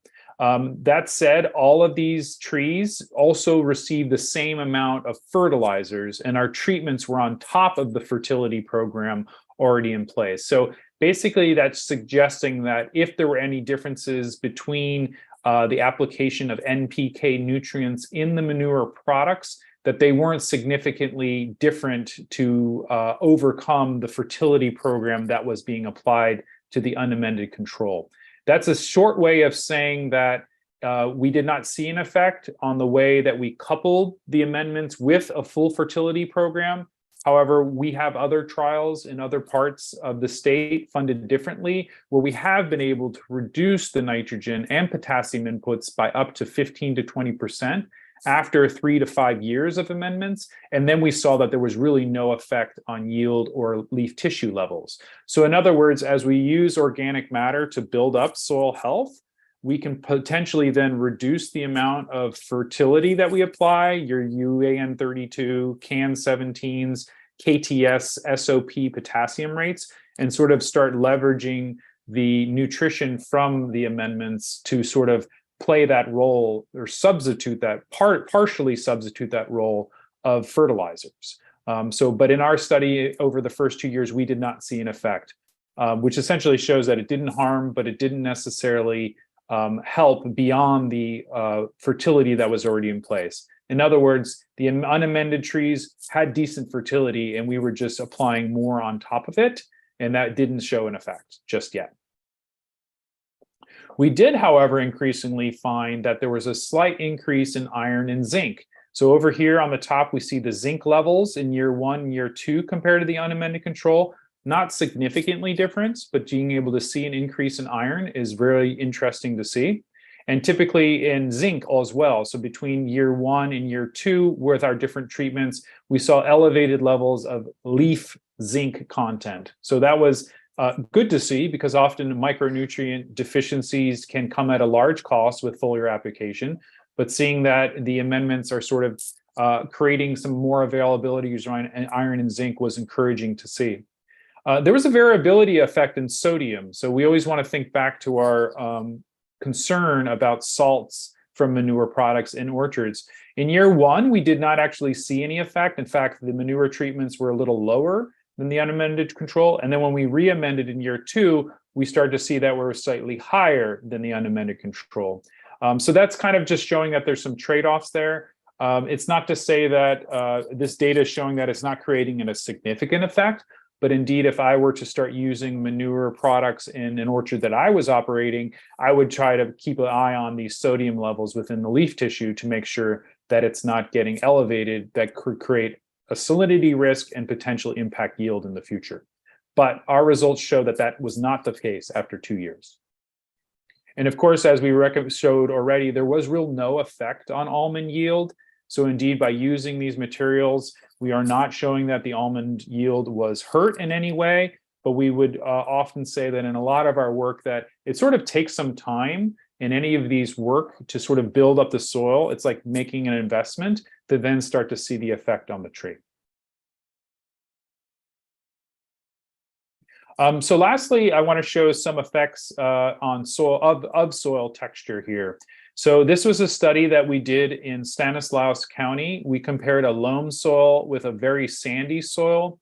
And when we increased both of those soils where we compared manure, wood compost, which was very similar to our manure stick compost, with green waste compost, both of those were able to increase soil organic carbon. So from a baseline, this is the pre-treatment, to after 2 years of application, we were able to increase here and here. The effect was larger in the loam soil than in the sandy soil. Still significant with the sand. It took 2 years, but compared to the loam soil had a larger effect going on here.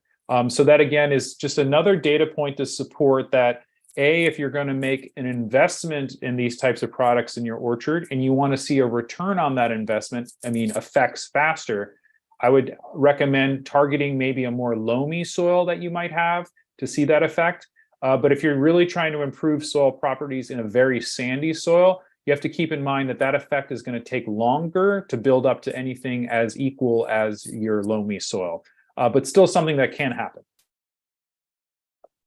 The same type of effect was actually saw with the cation exchange capacity for the loam soil, but there was really no effect with the sandy soil. And that's what we found in this study. In our study that we just saw, we saw a slight increase with the cation exchange with the sand, but it's kind of comparable results here. So in the loamy soil, we could see that the application of amendments increased the cation exchange capacity significantly, but in the sandy soil, there was very, very little to almost no change over time. So really keeping in mind that soil texture can play in a role in this sort of short-term efficacy of applying amendments in orchards. And when I say short-term, I'm talking about 1 to 2 years.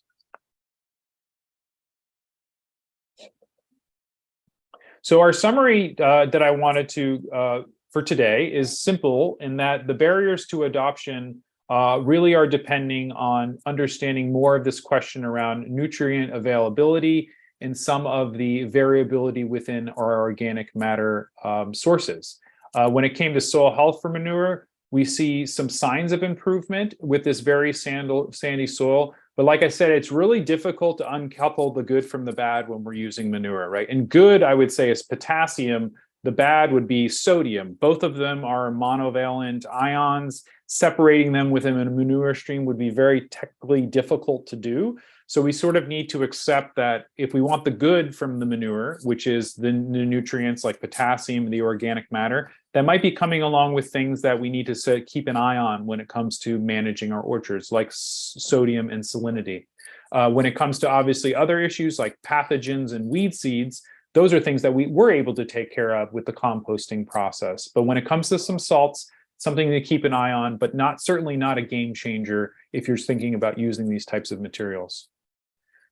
When it came to overall tree performance, we saw no effect on NPK, but keep in mind that our unamended trees were fully fertilized. So there could be an opportunity in the future to reduce the fertility overall in a treatment and then see how the manure products over time sort of can supply some of these important macronutrients. But we did see an initial smaller impact, though not significant, with some of our micronutrients. So it's important to say that when it comes to using manure products, that we can have a sort of effect across all the different spectrum of micro and macronutrients of plant nutrition.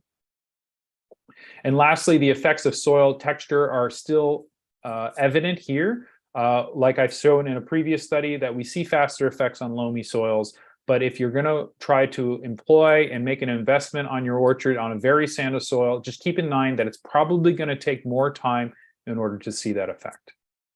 So just a quick acknowledgement slides for all of our different funders, not only for this project, but for other projects that have supported this work of soil health in tree crops. So thank you all. Look forward to the question and answer session. Okay, thank you so much, Sat. Okay, let me share screen. We have been doing very well with regards to Q&A. Thank you for those of you who posted questions, and myself and our panelists have been doing a great job replying, answering those questions.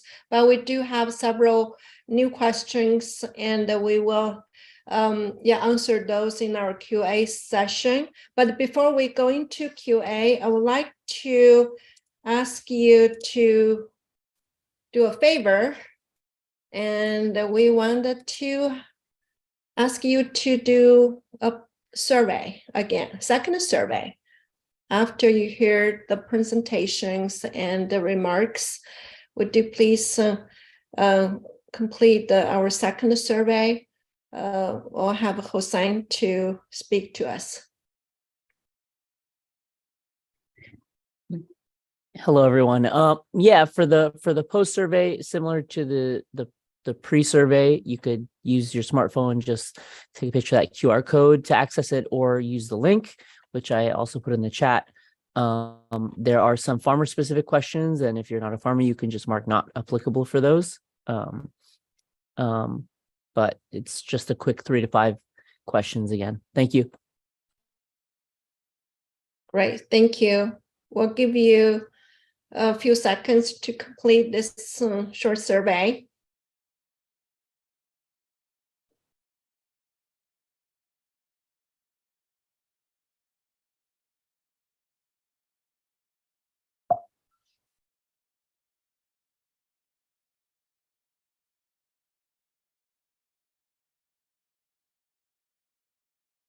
We'll keep this on in case you need it to scan the QR code.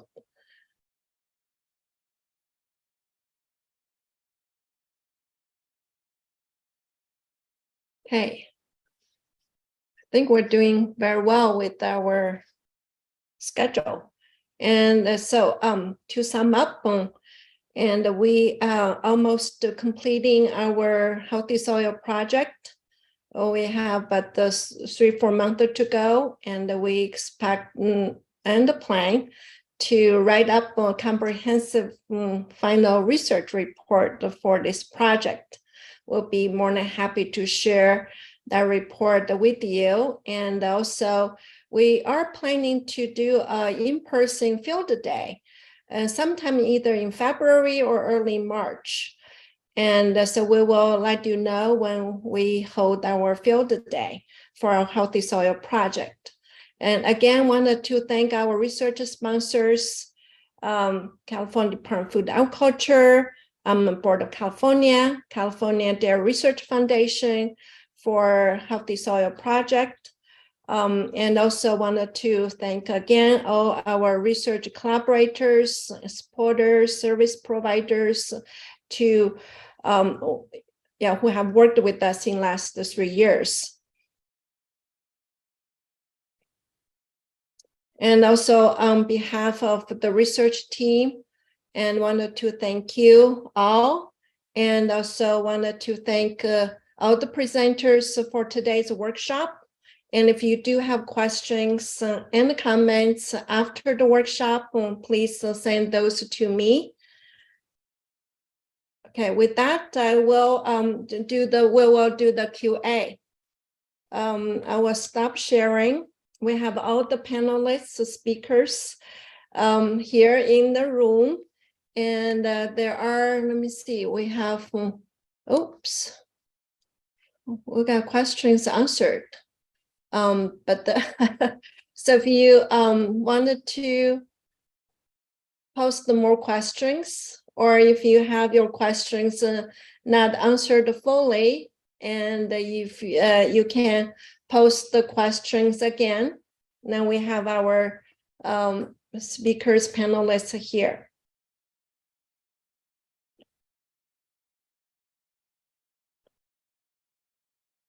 I don't see any open questions. I think we answered most of them by typing. Right. Do attendees, can they turn on their microphones, or is it only through chat questions? If attendees raise their hand, we could make it so that they can ask a question live. So that's on the reaction. Oh, so click reactions and then click raise hand, and then we Yeah. can- So if got someone it. wants to raise their hand, then we could allow them to talk and ask a question. Oh, right. Wonderful. And is there anyone in the audience who wants to speak, offer your thoughts? And then you can raise your hand, and then Hossein can allow you to give you a chance to speak live. Oh, JP, thank you. Hi, and thanks for answering my questions about where the emissions work was done. I noticed, I'm understanding that the emissions work was really not done on the composting part itself, just on the application to soils, and also that when the emissions were measured, they were greenhouse gas emissions like nitrous oxide, carbon dioxide, and methane, which is all valuable information. Composting is difficult to permit outside of a research setting right now in California. And while there is some information out there, better science-based emission factors are needed for manure composting. So I think there's some potentially a missed opportunity here in the sense that we could have potentially measured composting emissions during the composting process for ammonia, which is a commonly a concern in air pollution and also in environmental justice discussions around dairies, as well as volatile organic compounds that are non-methane compounds, which are considered in emission factors that are used to develop permitting schemes. So if we're going to the trouble of putting together a compost in a research setting, I think it would be really wise to measure those emissions during that to to support development and validation of science-based emission factors. And particularly when we're having novel mixes of compost, such as adding something that hasn't been in there before, such as twigs and sticks, that sort of thing. Because twigs and sticks may actually be mitigating emissions from the manure, or you know, it would be good for us to know if the emissions change upwards or downwards when different things are mixed with manure. So I just thought I'd make that comment. It's not intended as a criticism. It's just an opportunity if we go forward and are able to do more research like this, which is, I've really enjoyed listening to all this today, and feel like it's really important step forward in our knowledge about this stuff. I hope we can consider having that type of thinking about the air pollution side of this, not just the greenhouse gases side. Thank you. So there are a number of researchers from Berkeley that have done measurements on compost pile. I can put some links to their work in the chat for you. Not to say that it's comprehensive or complete, but there is other work done on that. Thank you, JP, and I agree. And getting data from, about the other emissions, including ammonia emissions, will be great. However, this project is a healthy soil project focused on the greenhouse gas emission measurement. That's with the limited funding. That's why we were not able to measure the emissions of ammonia VOCs. However, we did measure ammonia in the soil. We also measured ammonia in the compost. But we were not, we don't have funding, or it's not in the scope of work for us to measure emissions. I totally agree. It would be great if we can collect data if funding allows. There's another, Dr. Steve Kafka wanted to make a comment or a question. Hi, everybody, can you hear me? Yes. Okay, I want to say this is very important work.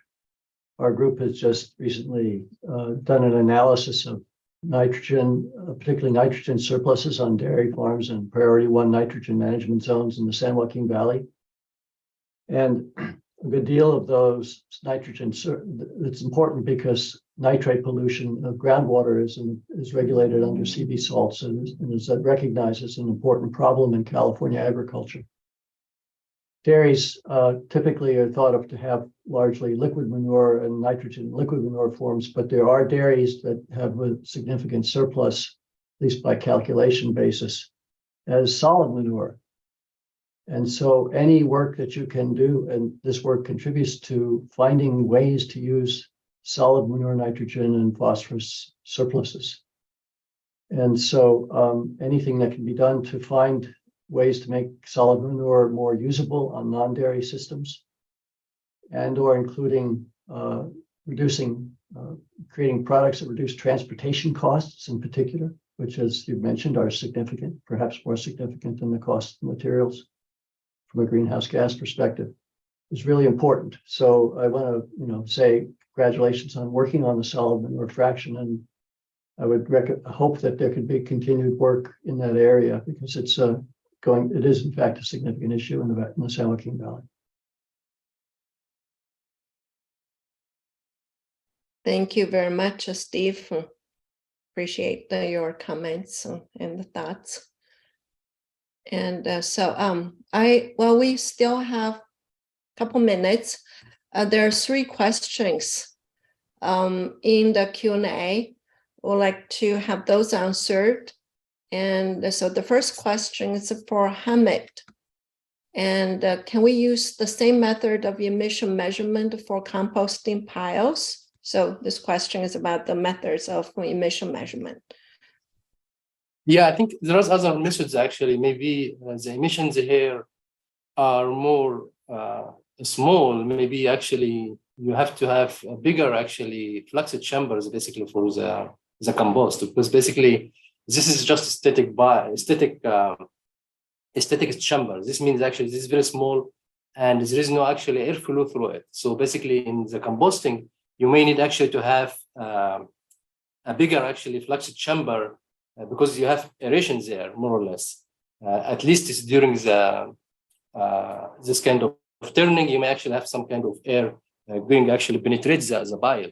I don't think actually this can be suitable, but maybe bigger actually chamber they are used, but not just the small ones that we used in this experiment.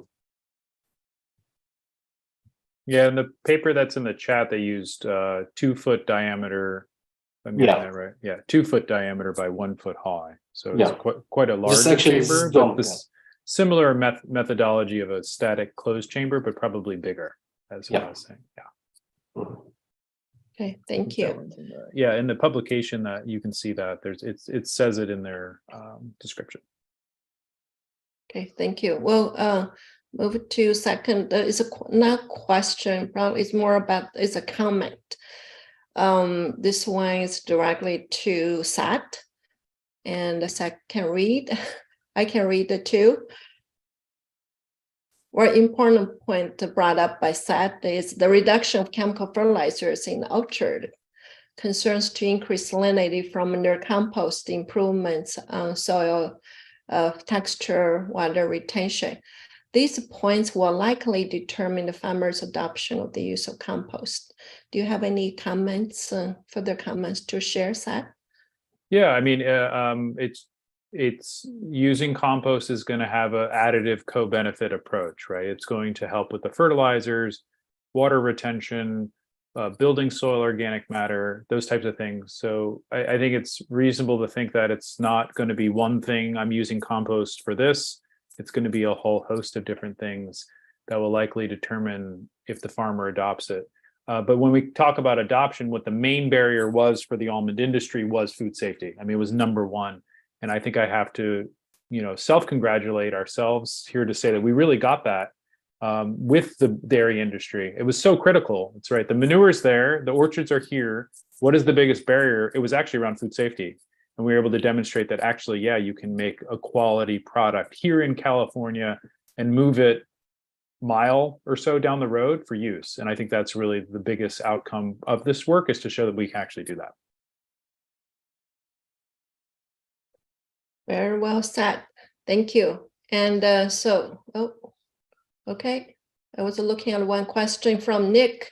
It's answered. So, okay, and then there's another one, and Sat. So that this question is for you as well. Since the trees in your study were already fertilized, were there any studies done on the impacts of water to water quality from additional application in those sandy soils that can take many years to see benefits on soil health? Yeah, so Brianna, we didn't do water quality studies, which are quite challenging to do because you'd want to measure leaching or monitor the groundwater, which is trying to fill drops in a bucket and measure, the change in that bucket at a giant scale. So it's very difficult to do. I think it's probably reasonable to think that, yeah, if you're going to put on compost and then put on your full fertility program, that you might be losing some of those nutrients in a very sandy soil. But keep in mind, when you increase your soil organic matter is also made up of nutrients, right? So just because you applied it and you didn't see it affected in your tree right away, doesn't mean they were necessarily just lost to the environment. In fact, I have another slide that's demonstrating that. But in general, to build soil organic matter, you're also going to require nutrients to do so. So even if you don't see an effect on the tree within a year or reduced your fertilizers that same year, it's like investing in a retirement fund. You're putting some of those nutrients in the soil organic matter. The question is, how many of those withdrawals are you going to make in the future and when? And when you do that, how much less income fertilizer do you need to actually sort of sustain the performance of that orchard? So kind of thinking of those different trade-offs as a strategy. But yes, if you apply lots of compost and apply lots of fertilizer, you're going to lose nutrients. So, but I think most growers are smart enough to know, if I'm going to invest in compost, I'd argue all growers are smart enough to know if they're going to invest in compost, that they're going to probably also be reducing their investment in the fertilizer inputs, because it sort of goes hand in hand. Thank you, Sat. And I remember seeing a question from Nick and regarding the methods of application incorporation versus surface application. In our project, we did the surface application, and that there's a lot of research needed on this application method, how to apply, where to apply, especially in the tree orchards.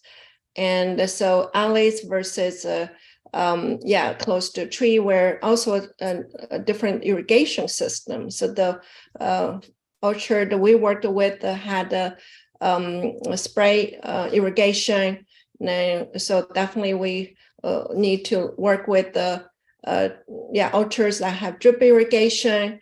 And so we also on-ground harvesting versus off-ground harvesting. And we did the surface application and not the incorporation. And so end of season before, at the harvesting, actually some of our compost got scooped up, with our industry eventually moving to off-ground harvesting, and then the material compost or pelletized compost or other organic amendment will be able to stay in the soil, on the soil for undisturbed and by the machinery that handles the harvesting. So that's just comment. We didn't have chance to address when Nick asked that question. But anyway, I know clock is ticking, but do see JP raise the hand again. Definitely wanted to hear from JP again. So Sure, thanks. Great presentation again today. I thought of something when Dr. Kafka was on, and it occurs to me that I think the feedstock that you were using for your compost, the manure part of your compost, was from separated solids. Maybe a nod from Hossein or somebody to confirm that. Okay. And it just occurs to me, while that is certainly a type of a feedstock from manure that can be used to make compost, when it's gone through a solid separator like the one in the pictures that you have there, you're washing away a lot of the nutrients and they're passing through into the lagoon. And Sat Darshan in his going over his presentation, he talked a lot about the interest, which I really appreciate. First of all, the documentation that food safety was the #1 concern, and that's been addressed somewhat, and that also the next barrier was, one of them was nutrient availability, right? So given this interest in nutrient availability in this compost, it occurs to me that additional research in this area, where instead of using only manure solids that have been separated through a mechanical separator, we maybe use scraped manure that has been, whole manure that has more of those nutrients in it as a feedstock for this compost. We may see some different characteristics that might make this attractive to folks.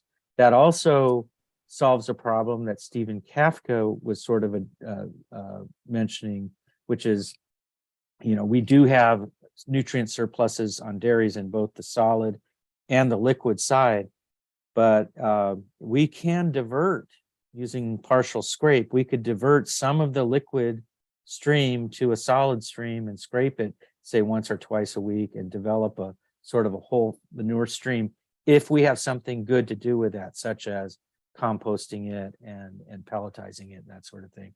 So I think research in this area that could maybe support that type of a practice and determine if it has better agronomic characteristics for almonds and other crops would be useful in the future. Thank you. Thank you very much, JP. Very well stated. And I do have a project going and sponsored, funded by California Dairy Research Foundation, and characterizing, working with the different sources of manure on the dairy, And besides the solid separated from the flesh manure, like what we did this with this project, and we also are working with the solids from saline basin, solids from corrals, and some scraped manure. And so and we will be looking into the characteristics, nutrients, and also creating pellets or granules from those source of manure. Just the recent survey of these different types of solids gave us very interesting results. So for example, and the manure on the corral has a lot of higher potassium. That's what that addressed the comment scientists made, and especially for almond trees, almonds, and the potassium is highly valued. And we have found the manure corrals actually have 3-4 times of the potassium than say solids separated from flesh manure. That's very interesting. So research is going to continue, and very much appreciate, also need your support, your great ideas, and so we'll report the results of our new future research as we go. Thank you. Okay, with that, I think it's past the 12, and we could have another hour. However, I think we needed to stop the workshop, conclude our workshop, and and we do have another point or comment in the QA. Let me see, Sad, if you can answer that question in the QA, that would be great. And so I think we'll have to conclude our workshop. I want to thank everyone for joining us, and the panelist speakers and our audience. And we will have final report prepared for this project, and I'm also planning to have a field day sometime in February or early March, and we'll send you the information when we do as we plan, have a date, a select date. And so with that, and also after workshop, we will have a recording, our video recording of our workshop, and I will be happy to share with you, and if and as well as some presentations given today. Thank you very much. Thanks, everyone. Thanks, everyone.